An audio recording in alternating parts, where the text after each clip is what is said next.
साथियों, मित्रों, नमस्कार। दीपावली की हार्दिक शुभकामना। दीपावली पर्व आपने आनंद से धूमधाम से मनाया होगा और अभी देश में चुनाव का सीजन चल रहा है। आज 21 तारीख हो गई है, 23 तारीख को चुनाव प्रचार बंद होगा, 25 तारीख को वोटिंग होगी।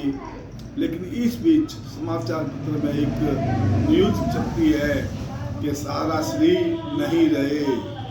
ये वही सारा श्री है, वही सुब्रत राय है जिनके नाम अकुत धन संपत्ति थी।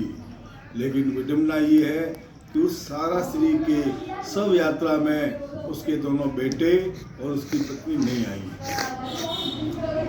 ये वही सारा श्री है जिनके पास chit fund, saving fund, airlines, hotel, उद्योग, मीडिया और 11 साल तक क्रिकेट टीम के वो प्रायोजक रहे। उनकी जब मृत्यु होती है तो उनके बेटे और उनकी पत्नी उनके पास नहीं रहते हैं। ये वही सारा श्री है जिनकी सभाओं में नेताओं से लेकर राजनेता तक, अभिनेता तक धूम मिलाते हुए नजर आते थे। ये वही सारा श्री है जिनके बेटे सीमांतो और सुशांतो की शादी में 500 करोड़ से ज़्यादा उन्होंने खर्च किए थे। एक ऐसा नाम, एक ऐसी शख्सियत जो लखनऊ में उनके नाम से सारा ग्राम बचा हुआ है, जिनकी तूती बोलती थी। और ये ऐसा नहीं है, उनके वो कैंसर था, वो हॉस्पिटल में भर्ती थे और उनके परिवार वालों को भी ये भी पता था कि वो कितने दिनों के मेहमान हैं, लेकिन कोई उनके पास नहीं था। धीरे धीरे उनकी मृत्यु होती है और मृत्यु में उनके बच्चे नहीं आते हैं और उसका पुत्र उसको मुखाग्नि देता है। जिंदगी का एक कड़वा सत्य है, कड़वा संदेश है आप लोगों के लिए और हम लोगों के लिए, जिनकी अपने परिवार की खुशी के लिए हम जिंदगी भर कंकर पत्थर जोड़ते हैं।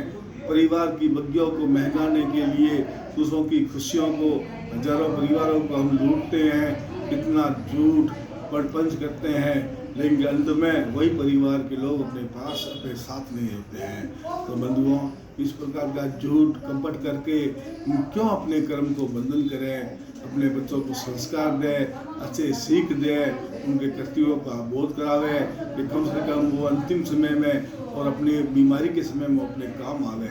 सारा श्री का निधन अखबार में एक छपना, उसकी एक सुर्खियाँ बनना प्राप्त नहीं है। मुख्य बात है कि एक ऐसे राजनेता, ऐसा अभिनेता और ऐसा पैसे वाला धनपति, कुबेरपति, जिनकी शव यात्रा में उसके दोनों बच्चे नहीं आते हैं, उसकी पत्नी नहीं आती है, ये हमको और हमारे भविष्य को सोचने का मजबूर करती है।